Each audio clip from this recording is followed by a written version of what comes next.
வணக்கம். இன்றைய முக்கிய செய்திகள். தமிழகத்தில் 2026-27 கல்வியாண்டிற்கான சித்தா, ஆயுர்வேதா, யுனானி, ஹோமியோபதி, யோகா மற்றும் இயற்கை மருத்துவ படிப்பிற்கு ஆன்லைனில் விண்ணப்பிக்கலாம் என்று தெரிவிக்கப்பட்டுள்ளது. நாடாளுமன்றத்தை நோக்கி பேரணியின் போது மாணவர்கள் மீது தாக்குதல் நடத்திய காவலர்களை அடையாளம் காண இணையதளம் தொடங்க சிஜேபி முடிவு செய்துள்ளதாக தகவல் வெளியாகியுள்ளது. வந்தே மாதரம் பாடலுக்கு தேசிய கீதத்திற்கு இணையான அந்தஸ்து வழங்கும் மசோதாவை மாநிலங்களவையில் ஒன்றிய அமைச்சர் நித்யானந்த ராய் அவர்கள் தாக்கல் செய்தார். தமிழக அரசின் நில நிர்வாக ஆணையராக ராஜேஷ் லக்கானி IAS அவர்கள் நியமனம் செய்யப்பட்டுள்ளார். பரந்தூர் விமான நிலையம் குறித்து தாவேகா அரசு தனது நிலைப்பாட்டை விளக்க வேண்டும் என்று சீமான் அவர்கள் வலியுறுத்தியுள்ளார். புனரமைப்பு பணிக்காக 3 ஆண்டுகளுக்கும் மேலாக மூடப்பட்டிருந்த மதுரை காந்தி நினைவு அருங்காட்சியகத்தை விரைவில் திறக்க ஹைகோர்ட் மதுரை கிளை உத்தரவிட்டுள்ளது. மத்திய அமைச்சர் தர்மேந்திர பிரதான் அவர்கள் பதவி விலகுவது குறித்து முடிவெடுக்க இன்று வரை மத்திய அரசு அவகாசம் கோரியுள்ளதாக தெரிவிக்கப்பட்டுள்ளது. வெகுவாக குறைந்து வரும் நீர்மட்டம் காரணமாக வீராணம் ஏரியிலிருந்து சென்னைக்கு குடிநீர் அனுப்புவதில் சிக்கல் ஏற்பட்டுள்ளது. டெல்லியில் நீட் தேர்வு முறைகேட்டிற்கு எதிராக போராடும் மாணவர்களுக்கு ஆதரவாக பாலிவுட் நட்சத்திரங்கள் களத்தில் இறங்கியுள்ளனர். ஒன்றிய ரயில்வே இணை அமைச்சர் ரவ்னீத் சிங் அவர்கள் திடீர் ராஜினாமா செய்துள்ளார். அறநிலைத்துறை அமைச்சர் ரமேஷ் அவர்களின் உத்தரவின் பேரில் சமயபுரம் மாரியம்மன் சுவாமி கோவிலின் அலுவலர் மற்றும் வடபழனி கோவில் இளநிலை உதவியாளர் சஸ்பெண்ட் செய்யப்பட்டுள்ளனர். தமிழகத்தில் வேலூர், ஈரோடு, கரூர், திண்டுக்கல், மதுரை, விருதுநகர், தூத்துக்குடி, திருநெல்வேலி ஆகிய 8 மாவட்டங்களில் அடுத்த 5 நாட்களுக்கு அதிகபட்ச வெப்பநிலை இயல்பான அளவை விட 2 முதல் 4 டிகிரி செல்சியஸ் வரை அதிகமாக பதிவாக வாய்ப்புள்ளதாக வானிலை மையம் தகவல் தெரிவித்துள்ளது. தமிழ்நாட்டில் ஜாதி, வருமானம் மற்றும் OBC சான்றிதழ்களை பெற ஆன்லைன் வழியாகவே விண்ணப்பிக்க வேண்டும் என்று தெரிவிக்கப்பட்டுள்ளது. பிரதமர் நரேந்திர மோடி அவர்களின் தலைமையில் ஒன்றிய அமைச்சரவை கூட்டம் தொடங்கியது. 22 கேரட் ஆபண தங்கத்தின் விலை சவரனுக்கு 2160 ரூபாய் விலை குறைந்து 1 சவரன் 1,05,840 ரூபாயாகவும் 1 கிராம் 13,230 ரூபாய்க்கும் விற்பனை செய்யப்பட்டு வருகிறது. இதனைத் தொடர்ந்து 1 கிராம் வெள்ளியின் விலை கிராமிற்கு 5 ரூபாய் குறைந்து 1 கிராம் வெள்ளி 240 ரூபாய்க்கு விற்பனை செய்யப்பட்டு வருகிறது. அரசுக்கு சொந்தமான பாரத் பெட்ரோலியம் கார்ப்பரேஷன் லிமிடெட் தனது 10 கிலோ எடையுள்ள LPG சிலிண்டர்களை ஆகஸ்ட் 15ஆம் தேதிக்குள் மேலும் 24 மாநிலங்களில் உள்ள 100 நகரங்களில் விற்பனைக்கு கொண்டுவர உள்ளதாக அறிவித்துள்ளது. நீட் தேர்வு குளறுபடிகளை எதிர்த்து டெல்லியில் எதிர்க்கட்சிகள் நடத்தும் போராட்டத்திற்கு தமிழக வெற்றிக் கழகம் முழு ஆதரவளிப்பதாக அதன் தலைவரும் முதல்வருமான விஜய் அவர்கள் தெரிவித்துள்ளார். பழனி முருகன் சுவாமி கோவிலில் கடந்த 20 நாட்களில் கிடைக்கப்பெற்ற உண்டியல் காணிக்கை எண்ணப்பட்டதில் 2,89,00,000 ரூபாய் ரொக்கம் கிடைத்துள்ளதாகவும் மேலும் 470 கிராம் தங்கம், 6.8 கிலோ வெள்ளியும் கிடைக்கப்பெற்றுள்ளதாகவும் தகவல் தெரிவிக்கப்பட்டுள்ளது. சென்னையில் நீலம் பண்பாட்டு மையம் சார்பாக நீட் தேர்விற்கு எதிர்ப்பு தெரிவித்து போராட்டம் நடைபெற்றது. மேலும் இப்போராட்டத்தில் ரஞ்சித் அவர்கள், வெற்றிமாறன் அவர்கள், நடிகை ரேவதி உட்பட மேற்கண்ட இந்த திரைத்துறையினர் பங்கேற்றனர். இந்திய தேசிய நெடுஞ்சாலைகள் ஆணையம் பெங்களூரு மைசூரு இடையே எக்ஸ்பிரஸ் வேயில் சுங்க கட்டணத்தை மீண்டும் உயர்த்தியுள்ளதாக தகவல் வெளியாகியுள்ளது.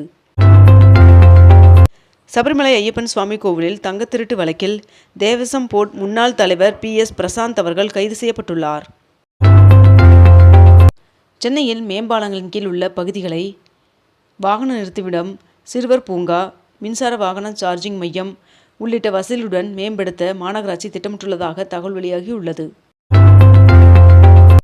பிரான்சில் 15 வயதிற்குட்பட்டோர் சமூக வலைதளங்கள் பயன்படுத்த தடை விதிக்கப்பட்டுள்ளது. நீட் முறைகேடுகளை கண்டித்து போராடும் மாணவர்களுக்கு ஆதரவாக ஜூலை 27ஆம் தேதி தமிழகம் முழுவதும் ஆர்ப்பாட்டம் நடத்தப்படும் என்று VCK தலைவர் திருமாவளவன் அவர்கள் தெரிவித்துள்ளார். நீட் தேர்வு முறைகேடுகளுக்கு எதிராக போராட்டங்கள் தீவிரமடைந்துள்ள நிலையில் டெல்லியில் தேசிய பாதுகாப்பு சட்டத்தை அமல்படுத்த துணைநிலை ஆளுநர் அனுமதித்துள்ளார். தமிழகத்தில் இன்றும் நாளையும் மேற்கு தொடர்ச்சி மலை மாவட்டங்கள் கடலூர், விழுப்புரம், செங்கல்பட்டு, திருவண்ணாமலை மற்றும் புதுச்சேரியில் சில இடங்களில் மிதமான மழை பெய்ய வாய்ப்புள்ளதாக வானிலை மையம் தகவல் தெரிவித்துள்ளது. பஞ்சாப் பள்ளி கல்வி வாரியத்தின் அனைத்து பள்ளிகளிலும் 1 முதல் 12ஆம் வகுப்பு வரை செயற்கை நுண்ணறிவான AI பாடம் அறிமுகப்படுத்தப்பட உள்ளதாக தகவல் வெளியாகியுள்ளது. கௌதம் அதானி தலைமையிலான அதானி குழுமம் இந்தியாவில் புதிய விமான சேவையை தொடங்குவது குறித்து ஆலோசித்து வருவதாக தகவல் வெளியாகியுள்ளது. கர்நாடகாவிலிருந்து காவிரி நீரை பெற போர்க்கால நடவடிக்கையில் ஈடுபட வேண்டும் என்று திமுக தலைவர் மு.க. ஸ்டாலின் அவர்கள் வலியுறுத்தியுள்ளார்.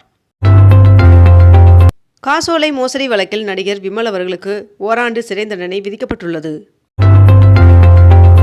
தமிழக கடலோரப் பகுதியில் நிலவும் வளிமண்டல சுழற்சி காரணமாக தமிழகத்தில் பெரும்பாலான இடங்களில் இடிமின்னலுடன் கூடிய மிதமான மழை பெய்ய வாய்ப்புள்ளதாக வானிலை மையம் தகவல் தெரிவித்துள்ளது. நீட் தடையை உடைப்பதற்கான படையாக திமுக என்றைக்கும் முன்வரிசையில் நிற்கும் என்று எதிர்க்கட்சித் தலைவர் உதயநிதி ஸ்டாலின் அவர்கள் தெரிவித்துள்ளார். நெல்லை, தென்காசி மாவட்டங்களில் இருந்து கேரளாவிற்கு கனிமங்கள் கடத்தப்படுவதை தடுக்க சிபிஐ விசாரணைக்கு உத்தரவிட வேண்டும் என்று பாமக தலைவர் அன்புமணி அவர்கள் வலியுறுத்தியுள்ளார்.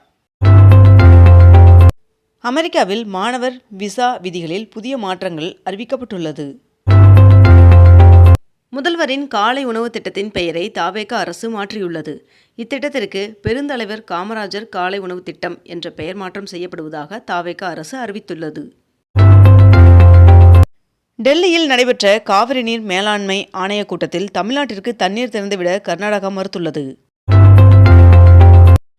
எல்லை தாண்டி மீன் பிடித்ததாக கூறி ராமேஸ்வரம் மீனவர்கள் 9 பேரை இலங்கை கடற்படை கைது செய்தது. சிவகாசியில் 6 கோடி மதிப்பிலான கால்நடைத்துறை நிலம் போலியான ஆவணங்களுடன் பத்திரப்பதிவு என்று புகார் எழுந்துள்ளது. தமிழகத்தில் டாஸ்மாக் பணியாளர்களுக்கு இஎஸ்ஐ மருத்துவ திட்டத்தை அமல்படுத்த சுற்றறிக்கை அனுப்பப்பட்டுள்ளதாக தகவல் வெளியாகியுள்ளது. சென்னை மெரினாவில் 78 லட்சத்தில் குளிர்சாதன வசதியுடன் கூடிய பேருந்து நிறுத்தம் அமைப்பதற்கான ஒப்பந்தத்தை மாநகராட்சி நிர்வாகம் கோரியுள்ளது. தமிழ்நாட்டில் 5 IAS அதிகாரிகள் இடமாற்றம் செய்து உத்தரவிடப்பட்டுள்ளதாக தகவல் வெளியாகியுள்ளது. நாடு முழுவதும் கடந்த மாதம் நடத்தப்பட்ட ஆய்வில் 159 தரமற்ற மருந்துகள் கண்டுபிடிக்கப்பட்டுள்ளது. ஒன்றிய அரசின் மொத்த கடன் சுமை 2025-26 நிதியாண்டில் 8% உயர்ந்து 201 லட்சம் கோடியாக அதிகரித்துள்ளதாக தகவல் வெளியாகியுள்ளது. தமிழகத்தில் பட்ஜெட் கூட்டத்தொடர் ஆகஸ்ட் 5ஆம் தேதி தொடங்கும் என்று சபாநாயகர் பிரபாகர் அவர்கள் தெரிவித்துள்ளார். புதுச்சேரி ஜிப்மரில் அதிநவீன மருத்துவ நோய் எதிர்ப்பியல் ஆய்வகம் திறக்கப்பட்டுள்ளது.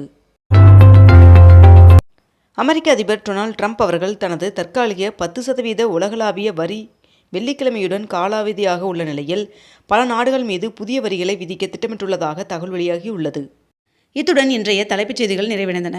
மேலும் இதுபோன்ற அண்மை தகவல்களை உடனுக்குடன் தெரிந்து கொள்ள அக்னிபூ சேனலை சப்ஸ்கிரைப் செய்து கொண்டு தொடர்ந்து இணைந்திருங்கள். நன்றி, வணக்கம்.